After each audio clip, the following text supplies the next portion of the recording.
buenos días a todos, tanto a los que nos acompañáis en la sala como a los que nos siguen desde sus casas en formato online.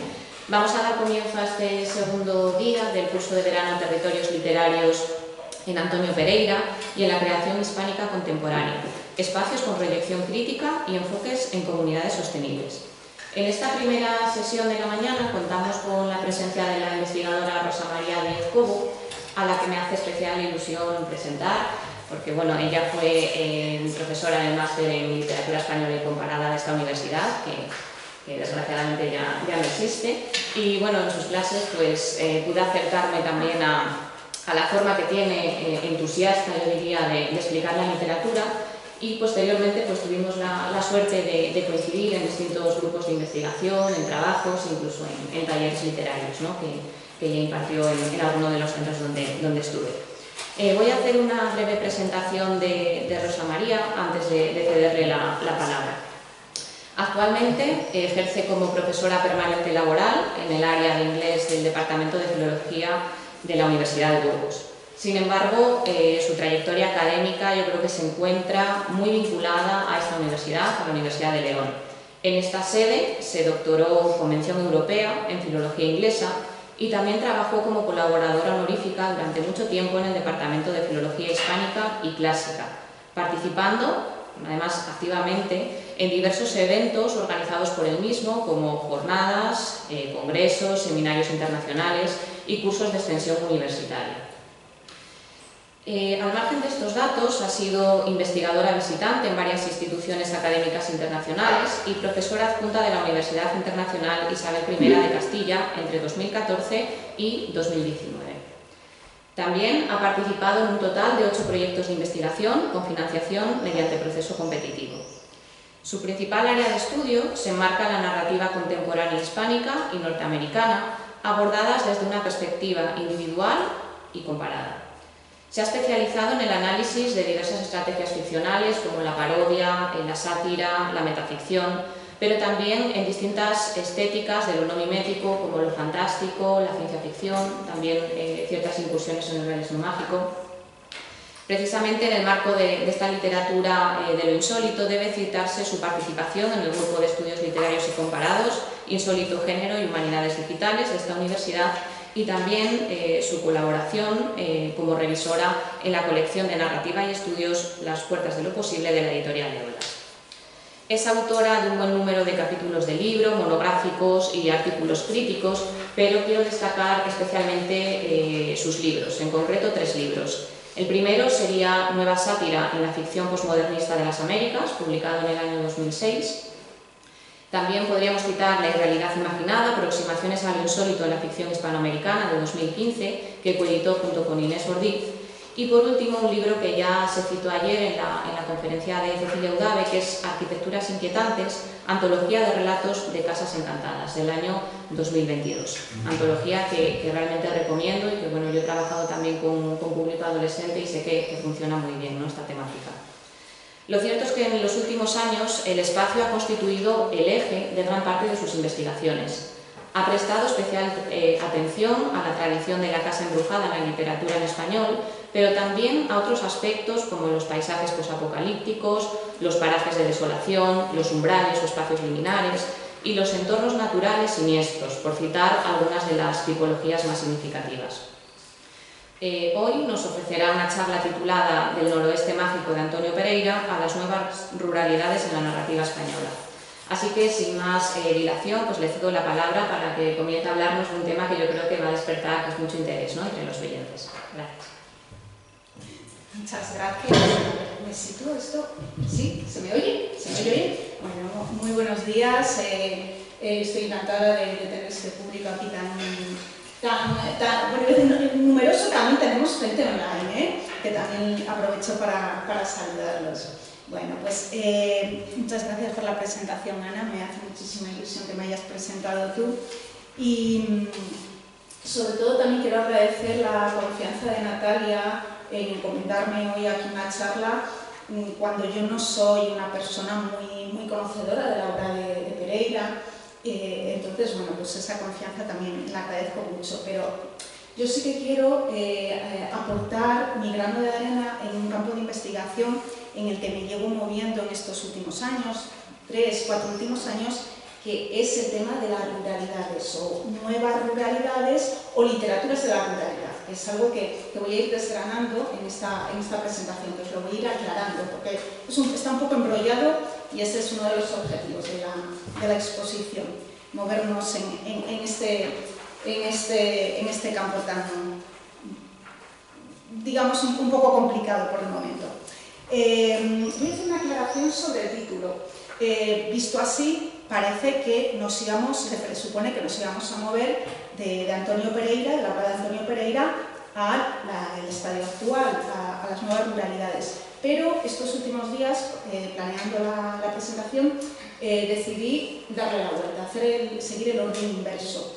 Vamos a movernos del momento actual, de esta etiqueta de nuevas ruralidades o literaturas de la ruralidad, vamos a explicarlo, vamos a aclararlo, y luego vamos a ver cómo se puede aplicar a la obra de Antonio Pereira, si es que se puede, porque yo aquí sobre todo también os vengo a plantear preguntas. No sé si va a haber tiempo para debate, pero también tengo muchas dudas, entonces también las quiero compartir con vosotros. Y vamos, bueno, pues, a ver cómo nos desenvolvemos en este campo.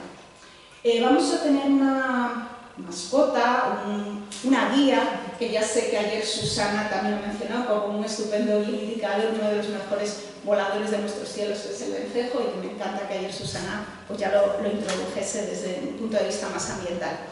Y tiene que ver con uno de los relatos seleccionados de Pereira, Vuelo planeado, que yo me he permitido robar el título para el índice de temas que voy a tratar. Este es mi vuelo planeado. Va a haber 3 primeros apartados de carácter más teórico, más general, sobre este aspecto de las ruralidades, nuevas ruralidades, y luego los últimos puntos nos vamos a centrar en nuestro autor de cabecera, Antonio Pereira, la ruralidad, si es que podemos hablar de una ruralidad en su obra, y cuando digo su obra me voy a concentrar exclusivamente en su ficción breve, en los relatos. En sus poemas, en sus dietarios, el elemento rural es muy importante, pero yo voy a dedicarme exclusivamente al tema de la narrativa breve. También, como digo, en sus novelas también hay elementos rurales. Y concretamente en dos relatos, Vuelo planeado y Las nieblas de la Purísima, entre otras muchas que podría haber seleccionado, como os digo.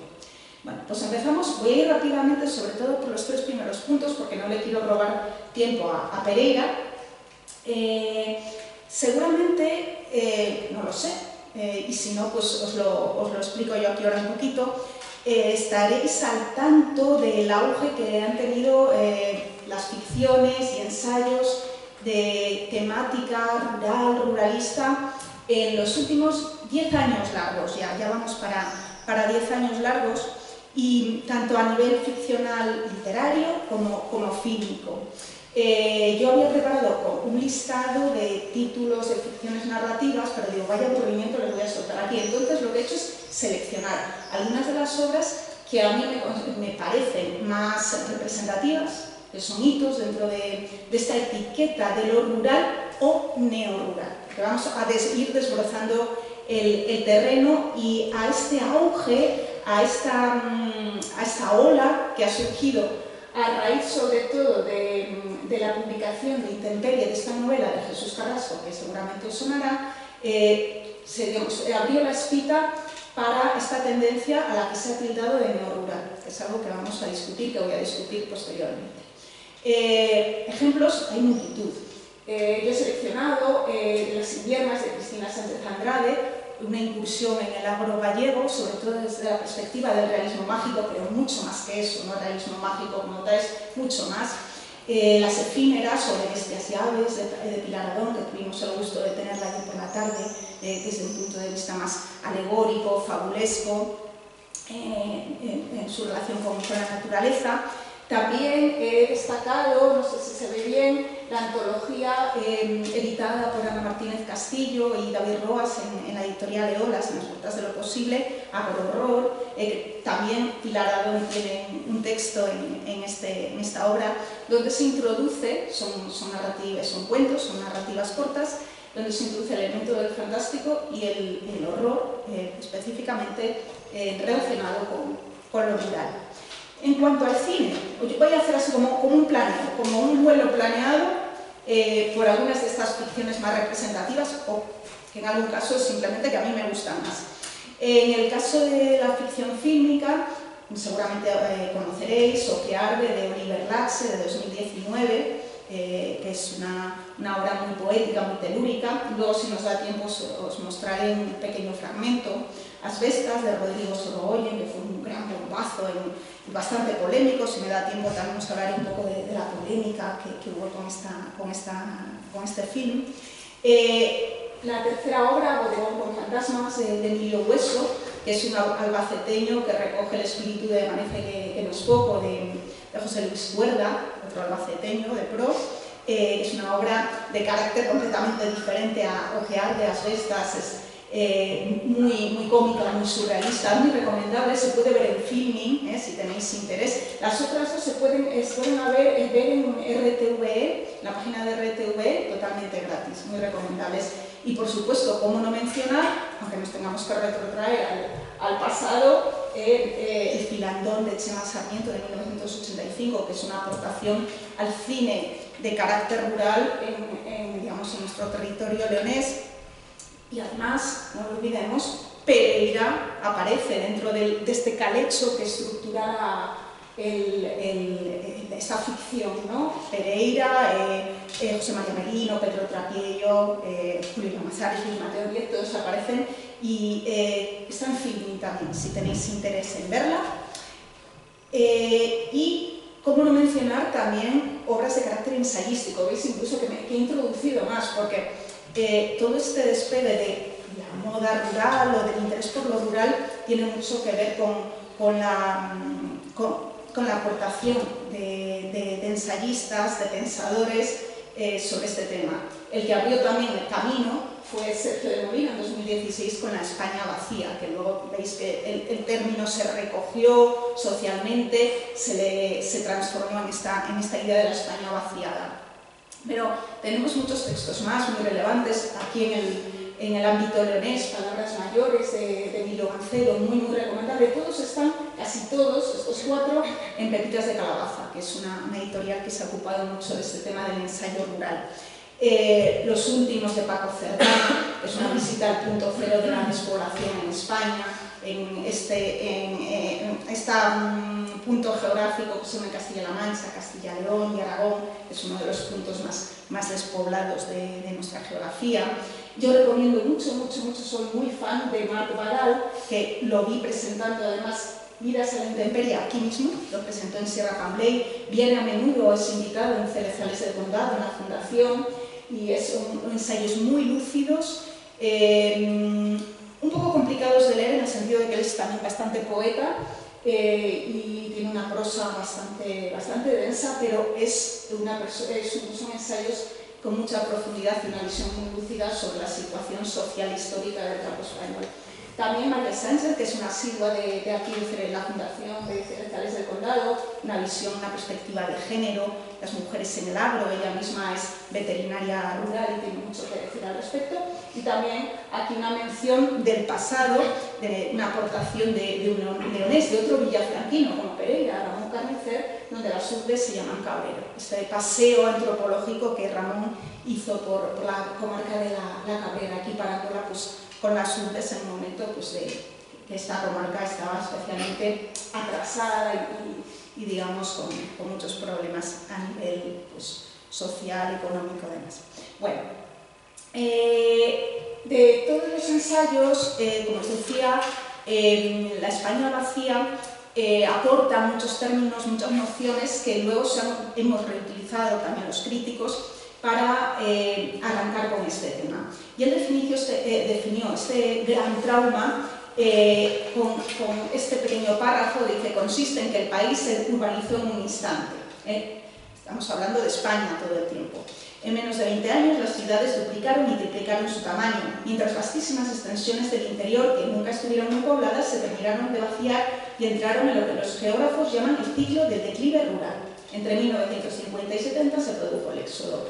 Es un fenómeno que Ana remarca mucho en su ensayo, es exclusivamente español. Por supuesto que hubo éxodos urbanos en otros países europeos, pero en España fue un fenómeno bastante posterior a otros países y además muy pronunciado, muy agudo y muy dramático además. No tiene, y las consecuencias las estamos viendo a día de hoy. Es uno de los países con mayor diferencia, una brecha más grande entre población urbana y población rural.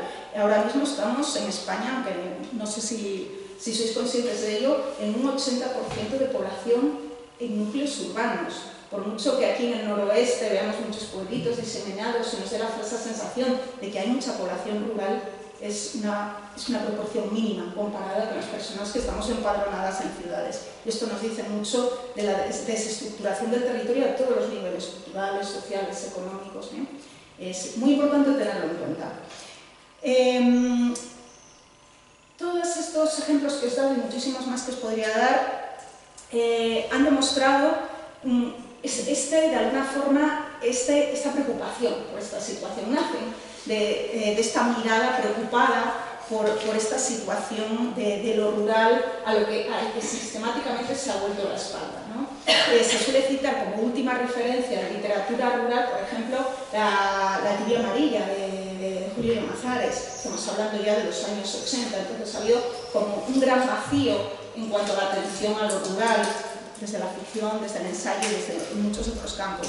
Lo que han aportado todos estos títulos, aparte de este interés, de esta vuelta a lo rural, es también el proporcionar distintos puntos de vista, porque de todo lo que os he citado tenemos títulos con una perspectiva más trágica, distópica, cómica, nostálgica, grotesca, poética. Entonces, esto también ha contribuido a dar una visión mucho más variada. Yo aquí no tengo tiempo para proporcionaros el desarrollo de las etapas de todos estos fenómenos desde el punto de vista sociohistórico en el siglo XX-XXI, pero bueno, si alguien tiene interés en este tema, yo os puedo dar títulos de artículos que trabajan todo esto muy bien. Bueno, pues como reacción a todos estos textos rurales, los teóricos, los investigadores que nos hemos interesado por este tema, nos hemos lanzado a algo que es muy propio nuestro, que es etiquetar y clasificar, con todo lo bueno y con todo lo malo que eso tiene. Y voy entrando al tema de lo neorural. Y yo con el paso de los años o con el paso del tiempo he visto un fenómeno que me ha resultado muy curioso. Y voy a pasar, os voy a poner, no me gusta a mí los PowerPoints poner demasiadas citas, pero bueno, esto lo considero importante. Voy a poner los ejemplos de un artículo y de un capítulo de libro y voy a entrar sacando algunas citas que me parecen muy elocuentes de un fenómeno muy curioso y os voy a leer y luego lo comentamos. Víctor Luis Mora, en Líneas de fuga neorurales de la literatura española contemporánea, dice cosas como la siguiente. Me temo que pese a que puedan existir elementos no prefabricados en la literatura neorural y su estímulo responda a legítimas preocupaciones vitales de sus autores y no al intento de remedar el éxito de la intemperie de Carrasco, la falta de autenticidad literaria de esta línea narrativa, carente de la preocupación por la excelencia que habían tenido los ascendentes Miró, Cela, Delibes, Llamazares, etc., provoca que esta tendencia, o más bien moda, vaya a tener poco recorrido en nuestra historiografía. Su persecución de lo auténtico recuerda un poco al hotel decorado al estilo rural chic.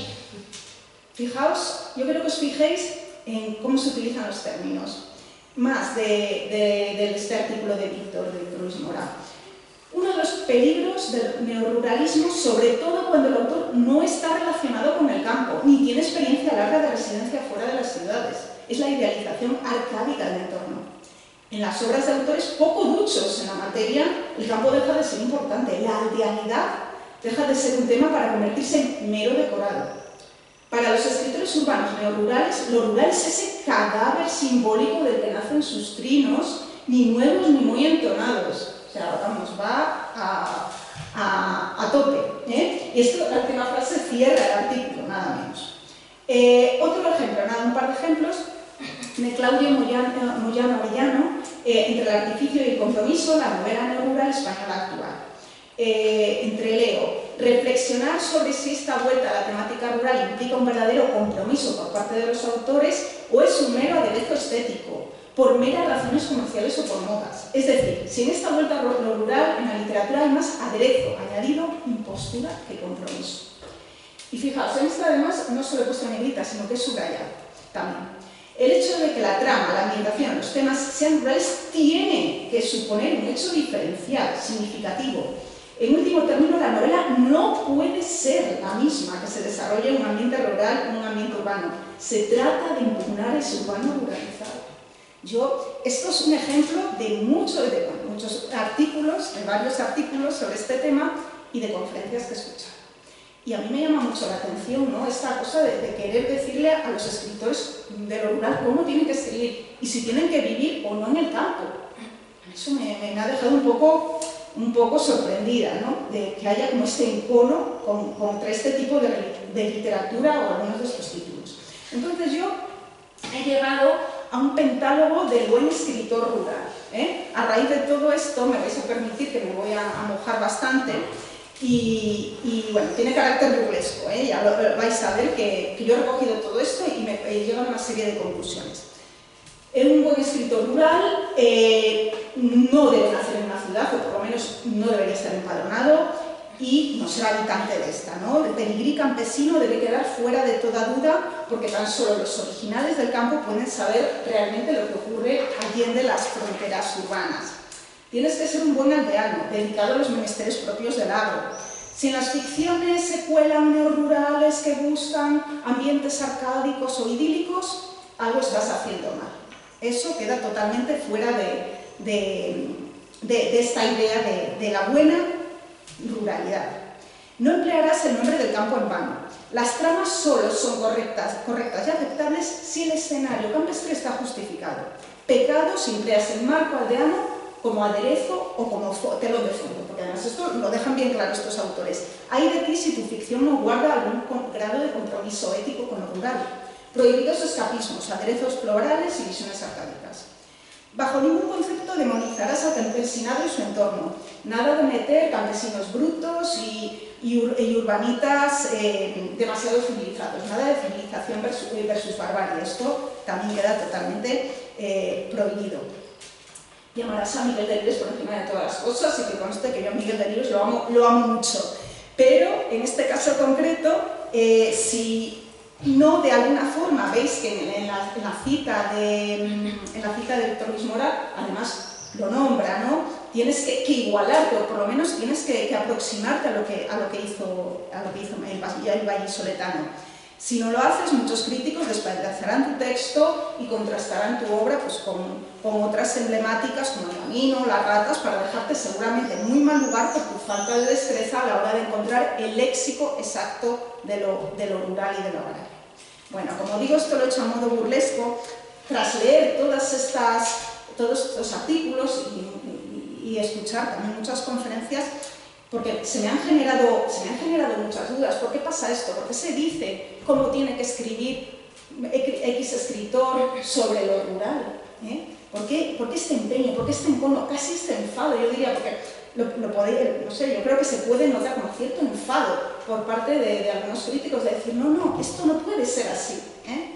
A ver, esto se entiende, y por ejemplo Raúl Molina Gil en un artículo lo justifica, digamos, por el temor que detrás de toda esta oleada de lo rural pues, se esconda una finalidad mercantilista, editorial. Efectivamente, esto está ahí y probablemente es bien cierto en muchos casos. Pero a mí lo que me asalta, la duda que me asalta es por qué los teóricos, los críticos no demuestran o no demostramos el mismo empeño en dictaminar lo que se hace en las literaturas urbanas. ¿Desde cuándo se exige al literato con tramas citadinas que estas sean genuinas y no adulteradas? ¿Por qué se pide a todo lo relativo al campo que guarde una determinada estética y que sea un producto puro y esencial? Estas son preguntas, yo no lo tengo todavía muy claro. Mi conjetura, y ahora vamos a pasar al siguiente punto, es que todo este debate y toda esta cuestión se ha contaminado por dos cuestiones. Una, que en el fondo, digamos, en nuestra sociedad, en nuestra mentalidad, el sujeto rural sigue siendo un sujeto alterno, un sujeto otro respecto del urbano. Es ese espejo curvo en el que nos miramos, o el sujeto urbano se mira y no quiere reconocerse, quiere verlo como diferente, necesita verlo como diferente. Y luego los peligros de la etiqueta neorural, que es la que se ha ido aplicando a esta oleada. Yo misma en algún artículo la utilicé, ahora reniego de ella, he decidido limpiar, digamos, desbrozar este asunto, pero fue la que cundió cuando surgió esta oleada de lo rural. Y vamos, seguimos volando y vamos muy rápido, no sé cómo vamos, porque a Pereira quiero dejarle el tiempo que merece, ¿no? Muy rápido a estas dos cuestiones. Por un lado, el tema de la autoridad rural, ¿no? Y por el otro, pues la etiqueta de la neorural. Bueno, he seleccionado 3 títulos periódicos con esta etiqueta que todos la habéis oído, todos la hemos oído muchas veces, de la España profunda. Y son actuales todos, El primero, que es el que me acuerdo de la fecha, creo que es de diciembre de 2024, sobre una miniserie, creo que de Telecinco, El Marqués, 5 asesinatos en la España profunda. Claro, la España profunda, cualquier lector, todos sabemos que esto no pasa en una periferia urbana, no pasa en el peor barrio de Madrid, ¿no? Esto tiene que ocurre, además la miniserie, si no me equivoco, en un cortijo de la localidad sevillana de Caldas, evidentemente, no puede ser de otra manera.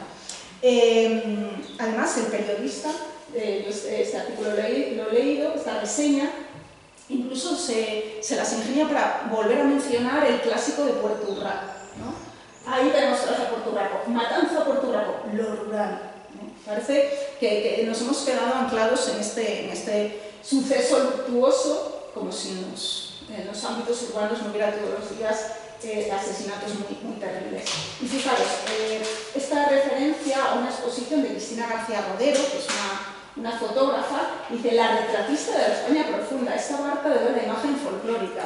Y ahí está esta posición aquí, que es como, que a mí me parece tan curiosa, ¿no? España profunda, pero no, la imagen folclórica no la queremos limpiar, pero al mismo tiempo sigue este estigma, ¿no?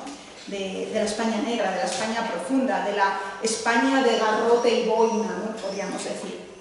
Y no se trata de casos anecdóticos, seguro que vosotros lo habéis oído muchas veces, tanto en prensa, en los medios, incluso a lo mejor lo habéis utilizado en más de una ocasión.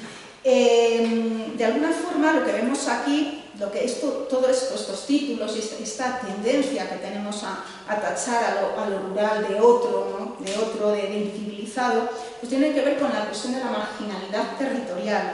Y con esto entiendo lo que Sergio del Molino ha definido como las esquinas dobladas del mapa, aquellos espacios que funcionan como una frontera simbólica, como una línea que separa territorios, y cómo esta línea, esta frontera es el resultado de historias sangrientas y de símbolos que han macerado con los siglos, alterando y marcando las vidas de las gentes. Y también, y esto es muy interesante, un territorio de significados múltiples y paradójicos. Y a mí esto me interesa mucho porque esta frontera mental, esta categoría territorial, está muy cargada ideológicamente, revela esta mirada urbana deseosa de subsumir al otro campesino.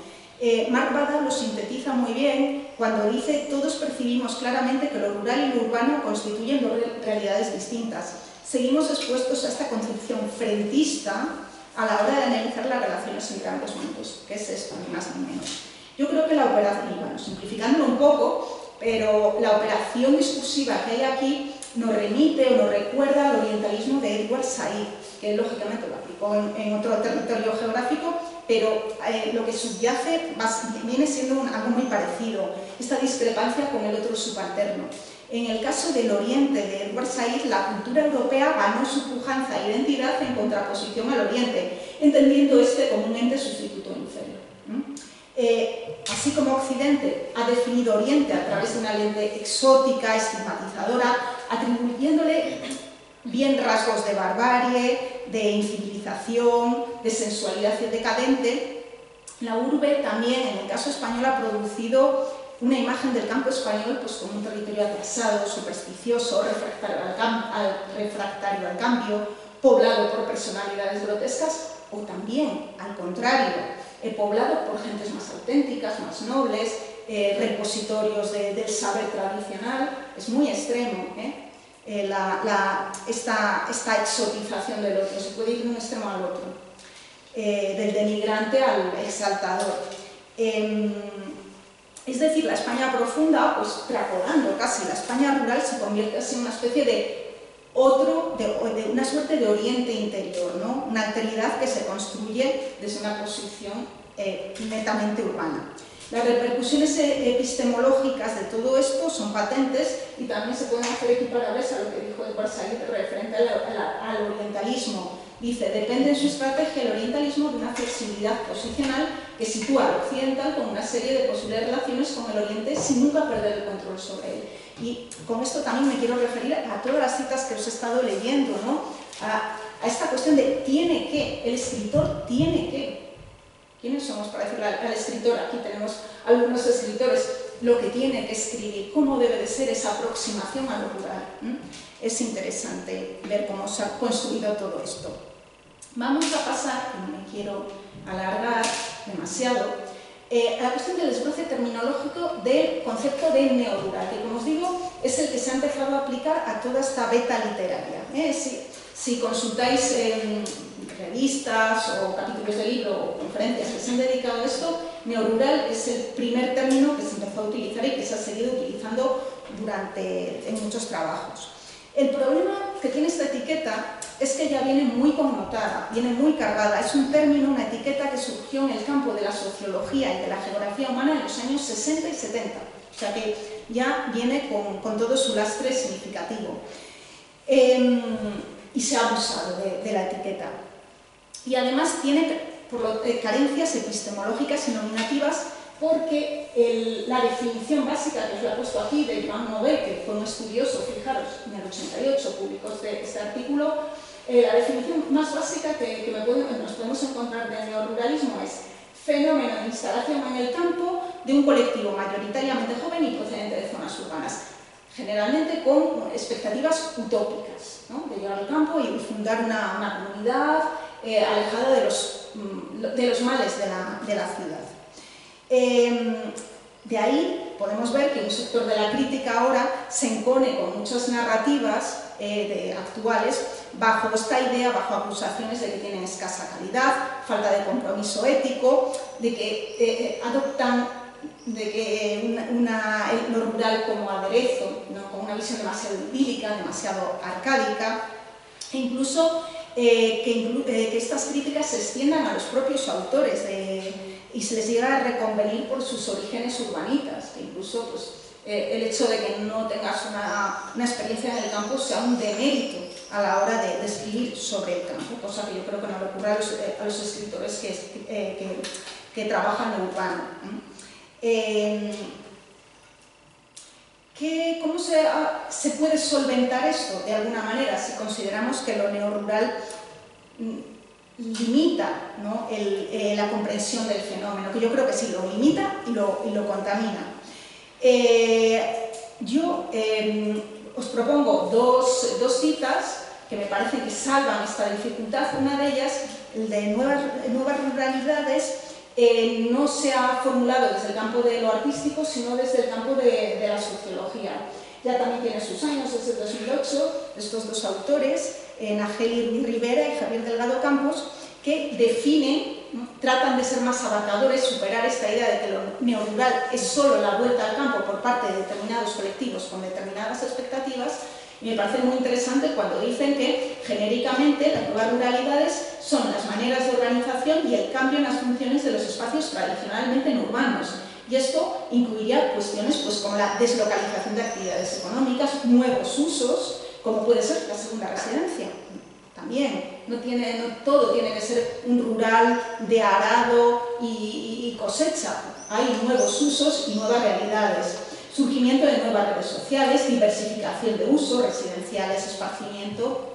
Entonces, desde el punto de vista social o socioeconómico, o histórico, pues es interesante tener en cuenta esto. El campo ha evolucionado también, igual que lo ha hecho la urbe. Y me gusta aún más esta cita tomada de un artículo muy reciente que acaba de salir hace muy poquito en Signa, de Raúl Molina Gil, que también atendiendo a estas limitaciones de lo neorrural, ha acuñado este concepto de literaturas de la ruralidad para dar cabida a, y lo cito, una corriente plural y heterogénea, donde tienen cabida diferentes géneros, novelas, ensayos, poemarios, obras teatrales, entre otros, diferentes tratamientos ideológicos de la ruralidad, problematización de las condiciones históricas, la utilización de la ruralidad y del campo como telón de fondo. También se puede utilizar como telón de fondo, ¿por qué no? Aplicación de problemáticas urbanas a lo rural, diferentes subgéneros, policíaco, thriller, western, el realismo mágico, lo fantástico y por consiguiente diferentes temáticas. Entonces a mí esto me parece que atiende mucho mejor a toda la realidad de títulos que hemos visto y que existe y que se dan. Luego ya llegará el momento de detenernos en una obra en concreto y decir, pues bueno, no tiene mucha calidad literaria, pero no prejuzgar que no tiene mucha calidad porque sus personajes son neorrurales según el concepto primario del término de jóvenes que se van a vivir y a encontrar un mundo feliz allí, ¿no? Entonces, yo creo que deberíamos movernos de lo neorrural a las literaturas de la ruralidad, perdón, en estos acercamientos críticos.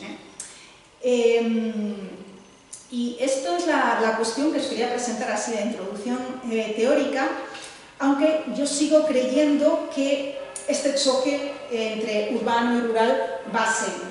No, por mucho que se intente acuñar nuevos términos, es algo que está muy larvado, muy anclado en nuestra realidad sociocultural, en nuestros imaginarios. Y para hacer una transición hacia Pereira, os quería poner dos breves clips de las películas que he mencionado, de O que arde y Asbestas, donde se ve este choque de realidades entre lo urbano y lo rural. Y Ana, no sé si aquí, en este punto, tenemos que dejar de compartir, ¿era, no? Sí. Dejar de compartir. Son muy breves.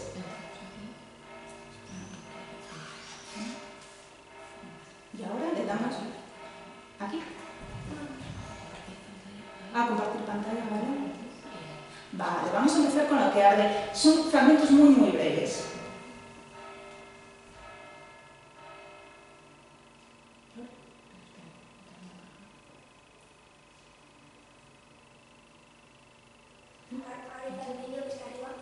¿Dónde está aquí?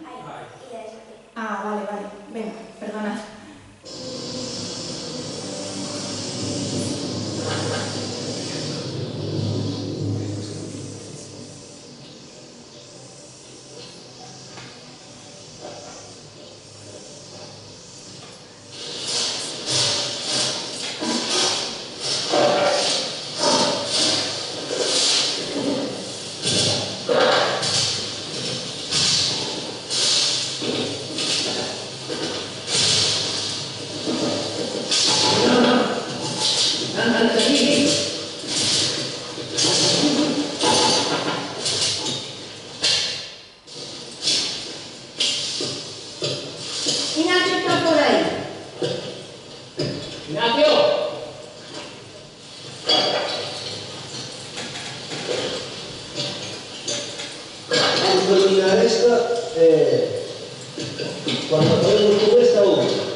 Se ve muy mal, ¿no?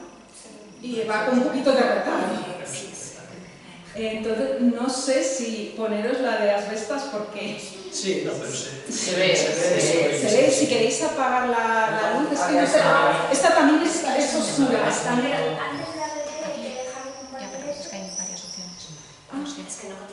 Darse las luces. Vale, no, si no os preocupéis, Hay como 7 opciones. Paula, ¿qué me decías? Que Hay que compartir la tabla. hay que compartirla otra vez. Compartir, vale. Compartir.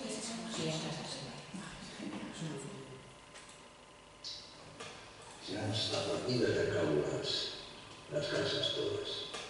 Esta salida. Me pongo loco con los de la tele. Un ojo me se llama el programa ese. Hostia, el programa este de las casas. Este programa total se pone locos. Los vikingos con una chabón que no vale ni para regar. En un pispás, un título que tiene un palacio y también no tengo el sitio que quiere ejercer poquito para ir a conquistar y no perder el mundo. En un punto de sol, para guiris, y una guiris, y guiris, más todavía. Es para la gente.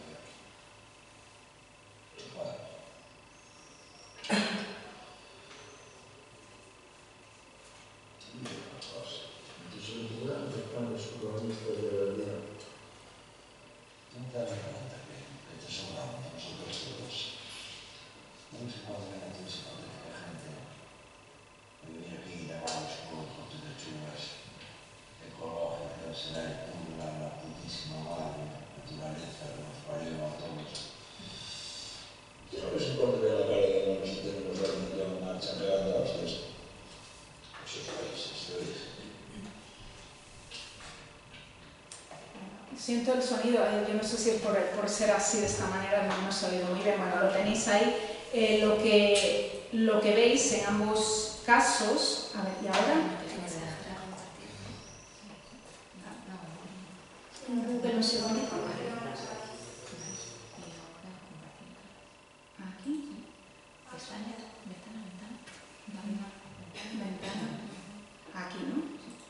Bueno, nada. Simplemente pretendía ser pues una pequeña ilustración de esta confrontación secular entre los dos espacios, entre el urbano y el rural, entre nuevos habitantes, en el caso de Asbestas, esta gente neorural, que viene con ansias de cambiar, de introducir cultivos ecológicos frente a la población autóctona. Ahora, a ver, esperad. Ahí estamos, no, sí. ¿No lo están viendo? No sé. No puedes ponerlo en modo presentación. Sí, perdona. Entonces, esta película además generó, como os decía, os apuntaba al principio, generó bastante polémica porque se criticó justamente esta visión de los autóctonos rudos, violentos, salvajes, frente a los idealistas neorurales, aunque la película se basó en un hecho real y la realidad superó con mucho a la ficción. Y ahí hubo, sobre todo en el ámbito gallego, aunque la película se grabó en un pueblo de Bierzo mayoritariamente y generó bastante polémica precisamente por este choque constante que hay entre lo que es lo rural, lo que pensamos que debería de ser y que a lo mejor no lo es tanto. Entonces es algo que yo creo que por muchas etiquetas que propongamos siempre va a subyacer de alguna forma estas interpretaciones de lo que es un ámbito y de lo que es otro y cómo se relacionan. Y mi pregunta es, ¿esto se puede superar de alguna manera?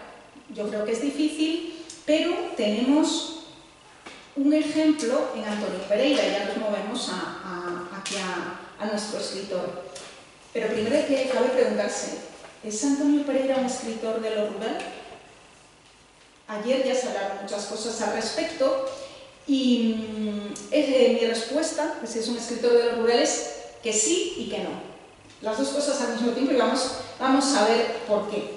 Porque como lo mismo que se decía ayer, que dijeron Natalia, que José Enrique por la mañana, lo mismo que fue un autor que no se pudo, o no sé, en un momento se ha conseguido encasillar en una corriente literaria, en una tendencia, Lo mismo ocurre con muchos otros temas de su narrativa, de su poética, esta dificultad de asociarlo a algo concreto. Algunos volúmenes, y he puesto entre comillas, rurales, de Pereira, textos o volúmenes donde sus cuentos sí se decantaron más por un ámbito de lo rural, especialmente este poniente, este noroeste, que decíamos que abarcaría pues desde Galicia, Asturias, hasta Grajal de Campos, ¿no? Que había dicho en algún momento que era el límite de todo el noroeste. Pues algunos de estos títulos serían Una ventana a la carretera, su primera obra de relatos, de 1967, Picasso en el desván, de 1991, Las ciudades del poniente, 1994, Cuentos de la Cávila, del 2000, Cuentos del noroeste mágico, que es una recopilación de cuentos ya publicados, situados o con evocaciones de este espacio mítico, ¿no? Que se corresponde pues, con este ámbito geográfico del noroeste español. Pero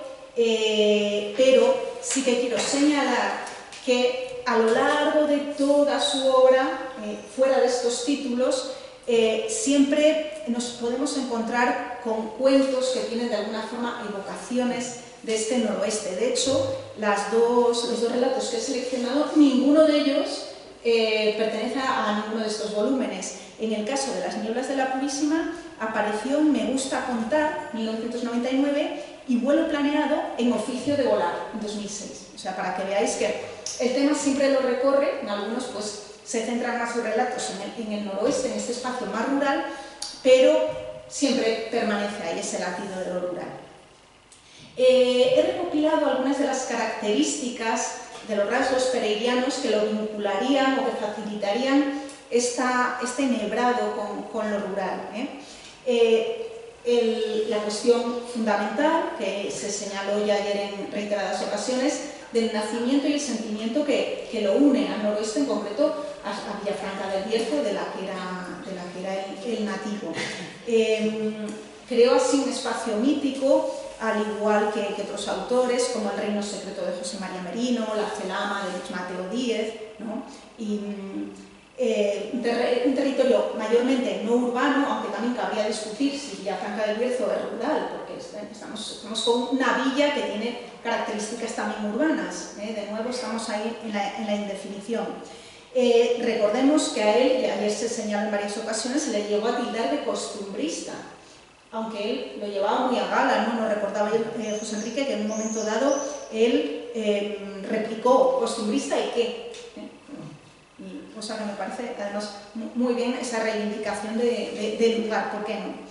Entre el costumbrismo, localismo y el cosmopolitismo, y esto va a ser el punto fuerte de todo lo que os voy a señalar de los dos relatos, este continuo deslizarse entre lo local, rural y el gran mundo. Esto es lo que define su rural, si queréis, estas idas y venidas constantes. Como bien afirma José Carlos Boiso en la introducción a Cuentos del Noroeste Mágico, los personajes que protagonizan sus tramas, así como el propio escritor, como el propio Pereira, se debaten, y cito, entre la necesidad del viaje, conocer otros lugares, otras gentes, y la gratificación del regreso, de la recuperación del espacio de la cotidianidad, del reencuentro con el ámbito familiar, de la afirmación de las raíces. Esto es constante. Natalia, también un artículo dedicado a Pereira, titulado Fabulación y pensamiento literario, habla del eterno retorno. Además, este concepto lo voy a reutilizar en Vuelo planeado, porque además es exactamente lo que es ese ir y venir constantemente entre lo local, entre lo rural y lo cosmopolita, este localismo, si queréis. Luego, otros aspectos que se señalaron ayer y que son pues, fundamentales de su poética, como la sutileza, la ilusión, la evocación, el despojamiento verbal, todo esto ayuda precisamente a esta fluidez también a la hora de trazar estas cartografías. El sustrato autobiográfico, que va muy ligado al primer punto, al nacimiento y sentimiento del noroeste, ¿no? Vemos que el autor siempre muchas veces nos engaña, ¿no? con estas cuestiones, nos crea trampantojos sobre el nivel de realidad o de veracidad de su vinculación de sus narradores con determinadas anécdotas, pero que dan mucho juego. Estos alter ego literarios, ¿no? que también se crean en muchos de los relatos y que también veremos en los dos seleccionados en cierta medida. La oralidad tradicional, que también él reivindicó y que él era muy consciente de que formaba parte de su empuje como escritor, y que también eso se lo debe al ámbito rural o local del noroeste en buena medida. El recurso de intertextualidad, la literatura sobre la literatura, ¿no? que he resumido yo ahí, la intratextualidad, que ayer también se mencionó y que es sumamente interesante, ¿no? La autorreferencialidad, que ayuda pues, al escritor a navegar por estos mares de las fronteras territoriales y a sortearlos en cierta medida. Teniendo en cuenta todo esto, cuando Natalia me invitó a participar aquí y me sugirió este tema, la verdad es que he tenido bastantes dificultades a la hora de encontrar relatos que encajen en esta idea, pero no porque sean pocos, sino porque son muchos. Entonces, fijaros, y no lo voy a leer porque lo citó ayer José Enrique en su conferencia, Los brazos de la Y. Es un relato que bien podría haber utilizado yo hoy aquí. Como bien señala Raquel de la Varga, este relato, Los brazos de la Y, contiene la mayor parte de claves poéticas de la narrativa pereiriana, siendo su eje central la relación entre lo local y lo universal. Ya lo comentó ayer José Enrique, esta es resumidamente, el narrador hace un recorrido por Nepal, va a ver una serie de ritos religiosos hinduistas, y estando allí en medio de todo esto, empieza a trazar paralelismos con su tierra natal, y se encuentra a un nepalí que le evoca al señor Adolfo de Ambasmestas, es un pueblo berciano, y toda una serie de elementos, incluso ve payozas y toda una serie de elementos que le ayudan a trazar estas conexiones entre lo global y lo cosmopolita y lo local que ha dejado atrás. Vamos a comenzar con esta idea en mente, con vuelo planeado. Como os digo, pues he dado muchas vueltas hasta que he decidido que dos relatos os quería comentar, pero este me gusta especialmente también por la imagen por el protagonista, que es un vencejo, que es algo excepcional en su narrativa, el encarnarse en un animal. Ya lo consulté yo con Natalia, pero seguramente es el único de sus relatos que tiene este protagonista, un protagonista animal.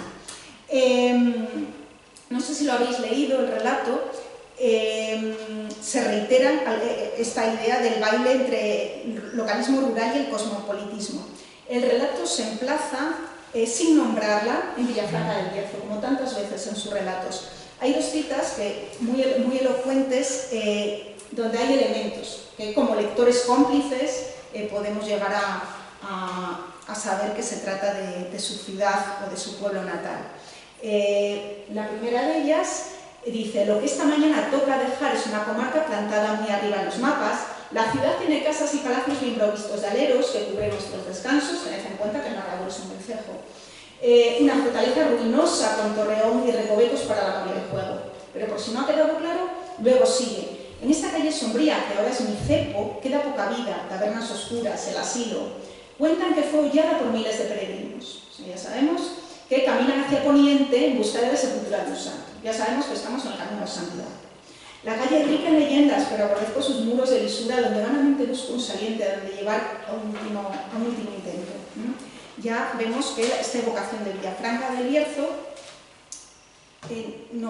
nos sitúa cartográficamente. Además, por si no queda suficientemente claro, siembra alusiones al Bierzo y otras comarcas leonesas colindantes. Por ejemplo, menciona las montañas de carbón, menciona el río que arrastra pepitas de oro, también los páramos y las extensiones de trigo, teniendo en cuenta que es un vencejo que va y viene, y en este caso pues se encuentra caído por el suelo, y como el problema que tienen los vencejos con sus alas tan amplias, le cuesta o le imposibilita remontar el vuelo desde el suelo. Pereira, sabéis, era un viajero empedernido, era un volador contumaz. Aparece mucho el símbolo del vuelo, los aeropuertos, los aviones, incluso el título en el que aparece este cuento se titula Oficio de volar, ¿no? Entonces aquí elige el mejor alter ego posible y por eso a mí me parece un cuento tan representativo y tan significativo, porque vamos a ver cómo de alguna forma el Vencejo es también su alter ego. Aunque tampoco hay que olvidar que este relato se lo dedicó a un amigo suyo, Genaro Santamarta, que era aviador, o sea que aquí de voladores va el juego. En la brevedad del cuento, que eso es lo interesante y lo emotivo, digamos, de los cuentos de Pereira, es que consigue condensar muchísimas ideas.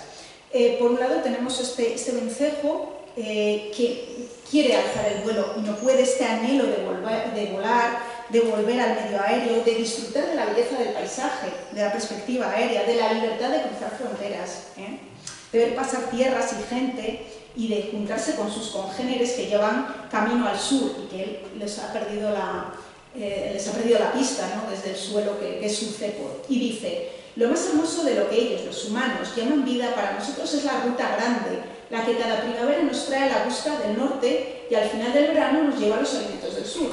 A mí me gusta rezagarme de la bandada y planear con la mirada atenta. Me gusta el vuelo planeado, deslizarme sin esfuerzos sobre la belleza. Desde arriba una cárcel es un gran patio sin muros y un convento es un jardín sin rejas donde corretean las monjas y se tiran flores, ¿no? Estos espacios de aislamiento, de cierre, vistos desde arriba, adquieren otra cualidad muy diferente. La ilusión y la sutileza que utiliza en todos sus relatos, aquí también lo podemos ver. No solo invoca esta cuestión del ir y el venir, sino que también hay guiños a la juxtaposición, a la confrontación entre tradición y modernidad. Por ejemplo, y solo os voy a leer lo que es la parte final del primer párrafo, dice: todo podemos, los vencejos, todo podemos expresarlo en nuestros retiros con las mismas voces que los hombres, pero ellos solo conocen nuestro chillido. Es posible que cualquier día se desengañen según van de rápido sus inventos. Ahí la velocidad, la celeridad de las invenciones humanas, de la modernidad, frente a: ahora pasa un carro de la hierba de los prados, puede que pise mi infortunio y me atropelle y acabe, ¿no? También de alguna forma ahí la confrontación agro-urbe, esta agro-tradicional y urbe moderna. Pero nuestro vencejo, el vencejo de este relato, no es un ave cualquiera. Incluso, siendo una voz ornitológica, hay muchos guiños autobiográficos, autorreferenciales, metaliterarios y con un toque de humor, como era muy propio también de Antonio Pereira. Y aquí reflexiona el vencejo, dice: pero es de necio rebelarse contra lo inconmovible, te reprochan tus mayores. Es un vencejo soñador, sé que murmuran a mi cola. En las anochecinas estamos de recogida por los huecos amantes de las cornisas y se parlotean. Se burlan de que hablo con prosopopeya. Eso dicen, como los poetas que nos sacan en las fábulas, y mis celos contra las golondrinas, ¿no? Aquí vemos pues que es un vencejo al que critica, que es idealista, que es engolado, habla con prosopopeya, y al mismo tiempo reclama las alturas y el desplazamiento constante, ¿no? Dice más adelante: los vencejos en los suelos somos pájaros desgraciados. Y a la vez envidia la gracilidad, el plumaje de las golondrinas, la sonoridad del nombre de la golondrina, la poesía del nombre de estas, que dice: es como el sonar de las campanas. También se refiere a la leyenda popular que vincula a las golondrinas con Cristo y que al entender humano las haría más útiles para el campo y más respetables. Vemos aquí también este trasvase entre la tradición oral, que él recoge de una forma muy sutil en estas líneas. Este vencejo, yo bueno, os voy destripando el relato, sigue soñando, sigue lucubrando hasta la conclusión, hasta el cierre. Y al final, y bueno, pues aquí os revelo el final, aparece lo que en principio parece un árbol añoso, rugoso, nudoso, que se agacha ante el protagonista y resulta ser un anciano con boina que lo recoge del suelo y que lo alza. Dice: el hombre me calienta en su rescoldo de vida, me acaricia, me pone sobre la meseta de su hombro. Ahora un pequeño impulso, suirí, los míos irán ya cerca de la tierra que llaman de castillos, con que a todo puno y días vendrán de vuelo lento y planeado, ¿no? Esto es el cierre del texto. aunque yo no sé cómo lo veis, no he leído otras interpretaciones del texto. Yo, por un lado, lo veo como algo provisorio, ¿no? Como la liberación de esa caída por tierra, pero también quizá como un espejismo, ¿no? Este hombre que ve en estos momentos tan críticos, quizá también es un espejismo del final de su vida. Recordemos que este relato se publicó a pocos años de la muerte de Pereira, entonces no sé hasta qué punto también puede ser un reflejo de un deseo frustrado de ya no poder seguir con esas idas y venidas. No lo sé, esto es una interpretación, una elucubración mía. Sea cual sea la respuesta, lo que vemos en este cuento, que me parece precioso, es esta síntesis simbólica de la concepción del espacio, del mundo, de la conexión entre lo local, rural y el gran mundo, y lo cosmopolita. Pasaríamos ahora, no sé cómo vamos, un poquito, vamos a rápido, 5 minutos, venga, voy más rápido. Es un relato que tiene mucha amiga, Las nieblas de la Purísima. A mí me gusta un poco más el otro por el tema también animal, pero Las nieblas de la Purísima es un relato que es que no da puntada sin hilo, como hace en casi todos sus relatos Pereira. Es más moroso que en el caso de El vuelo planeado, que tiene este impulso vencegiano, ¿no? Pero hay muchos aspectos que merece la pena señalar. El relato se lo dedica a Antonio Linaje Conde, que fue un amigo suyo, un historiador medievalista, y aunque no lo menciona por nombre. La situación que tenemos es: el narrador se encuentra en un pequeño núcleo berciano, de Los Mazos, que existe de verdad, y el narrador ha restaurado la casa familiar que se había venido abajo, con el fin de convertirlo en un alojamiento rural, un poco a regañadientes, ¿no? Recibe una subvención para ello y aquí de nuevo vemos este contraste entre la modernidad, las oleadas modernas foráneas, en este caso este alojamiento rural, y la tradición familiar, en este caso un núcleo muy pequeño de Bierzo. Os leo solo un poquito del segundo párrafo. La casa familiar en Los Mazos del Valcárcel la pusieron en las guías de alojamiento rurales. A mí me quedaba un área suficiente para uso personal. Y la esperanza de que con las malas comunicaciones apenas sí funcionaría la hipoteca de recibir huéspedes. O sea, la restaura con un fin, pero en realidad no está muy contento con eso. El marco cronológico queda muy bien delimitado. Son las nieblas de la Purísima. Es una expresión que alude al periodo de oscuridad y de peor climatología en torno a principios de diciembre, en torno al 8 de diciembre, que es la festividad de la Inmaculada Concepción. Y además él lo concretiza en el Bierzo, cuando alude al tiempo de nieblas típico del Bierzo en este periodo invernal. Dice, y leo solo la última frase: es un tiempo de trabajo para los loqueros de Ponferrada y las ambulancias todoterreno. Mejor prevenirse uno mismo con un vino decente, ¿no?, ante este tiempo y esta oscuridad. El narrador es escritor y periodista. Ahí tenemos otra vez el guiño autorreferencial, el guiño autobiográfico, y hay numerosas referencias autobiográficas. En un momento dado, también haciendo uso del humor, el narrador escucha una tertulia radiofónica en que se refieren a su propia persona, que en última instancia podría ser Pereira, y dicen: ese periodista que escribe pegado al terreno. Y el narrador comenta: todavía me da la risa. En esto se ve muy claramente en el relato, ¿no?, estas sensaciones ambivalentes del narrador hacia esta aparente ligación con el terreno, porque lo que vemos es que todo el tiempo él va a recibir un visitante anónimo que llega allí y que se queda unos días y que se dedican a departir sobre la vida, la literatura, la historia, y surge en varios momentos esta añoranza de Madrid. El narrador habría vivido en Madrid en otro tiempo, y al mismo tiempo esta repelencia. Leo solo el segundo párrafo. Madrid es horrible, una ciudad donde todos desayunamos en las cafeterías pisando papeles sin barrer y hablando muy alto. Pero cuando su huésped le habla pues, de las tertulias literarias y le habla de los ámbitos culturales que en otro tiempo él mismo frecuentaba, dice: yo pensaba en los ámbitos que hasta hace poco tiempo fueron mi vida, en el periodismo de primera línea. Las palabras del huésped, última línea, me estaban trayendo nostalgia del mundo. Vemos aquí cómo él se debate entre esa repelencia y esa nostalgia del ámbito urbano. Ya voy cerrando. Hay varios ejemplos más que os podía dar. De hecho, el final de la narrativa va por esa línea entre cuando se va el visitante, él se queda pues, con el pensamiento también del deseo de alguna forma de volver a la capital. Solo un último comentario. Incluso dentro del propio relato se ironiza sobre la hipocresía del viejo lema de menosprecio de corte y alabanza de aldea. Y dice el narrador: me instalé en los mazos con voluntad de permanencia y dejé una invitación a contados amigos íntimos, que podían venir a verme y quedarse algún tiempo. Solo me vino uno, y para un trasnoche, aunque las tertulias madrileñas hacían ellos mucho menosprecio de corte y alabanza de aldea. Y replica el visitante: tampoco era sincero el fraile Guevara, Antonio de Guevara, dijo el huésped, que más anduvo por Toledo, Granada o Valencia que por los curatos de las diócesis en que fuera obispo, ¿no?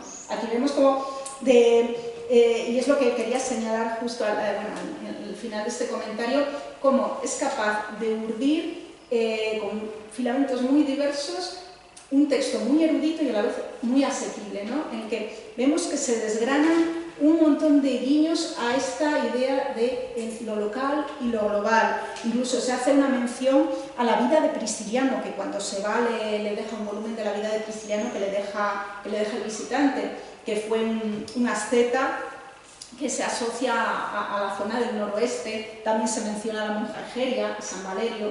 Esto también fuerza al lector a indagar. Yo tenía dudas de Prisciliano, me lo tuve que buscar. Te obliga también a participar del texto.